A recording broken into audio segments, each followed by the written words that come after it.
ஒரு மகிழ்ச்சியான செய்தி. இதயம் நலனையின் விலை லிட்டருக்கு ரூபாய் 105 குறைஞ்சிருக்கு. செப்டம்பர் 2023ல 1 லிட்டர் இதயம் நலனையின் அதிகபட்ச விலை ரூபாய் 503. ஆனா இப்ப 1 லிட்டர் இதயம் நலனையின் விலை ரூபாய் 398 மட்டும்தான் தமிழ்நாட்டுல. அப்ப இனிமே எல்லாரும் இதயம் நலனை வாங்கலாம் இல்ல? ஹிமாச்சல் மற்றும் கர்நாடகாவில் காங்கிரஸ் அறிவித்த சில வாக்குறுதிகளை நிறைவேற்றியது.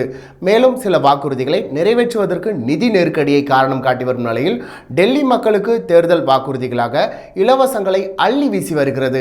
டெல்லியில் பிப்ரவரி 5ஆம் தேதி தேர்தல் நடக்கும் என்று அறிவிக்கப்பட்டது. பிப்ரவரி 8ஆம் தேதி வாக்கு எண்ணிக்கை நடைபெற்று முடிவுகள் அறிவிக்கப்பட உள்ளது. இந்த தேர்தலில் ஆம் ஆத்மி, பாஜக மற்றும் காங்கிரஸ் என்று தனித்தனியே போட்டியிடுகின்றன. கட்சிகள் தங்களின் வேட்பாளர்களை அறிவித்து தீவிர தேர்தல் பிரச்சாரம் செய்து வருகின்றன.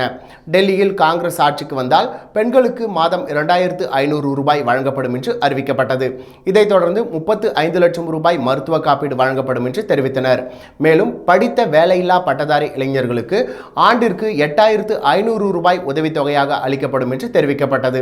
இந்நிலையில் செய்தியாளர்களை சந்தித்த தெலங்கானா முதலமைச்சர் ரேவந்த் ரெட்டி, டெல்லியில் காங்கிரஸ் ஆட்சி அமைத்தால் 300 யூனிட் மின்சாரம் இலவசம், கேஸ் சிலிண்டர் 500 ரூபாய்க்கும் ரேஷன் பொருட்களை இலவசமாகவும் வழங்குவோம் என்றும் தெரிவித்துள்ளார்.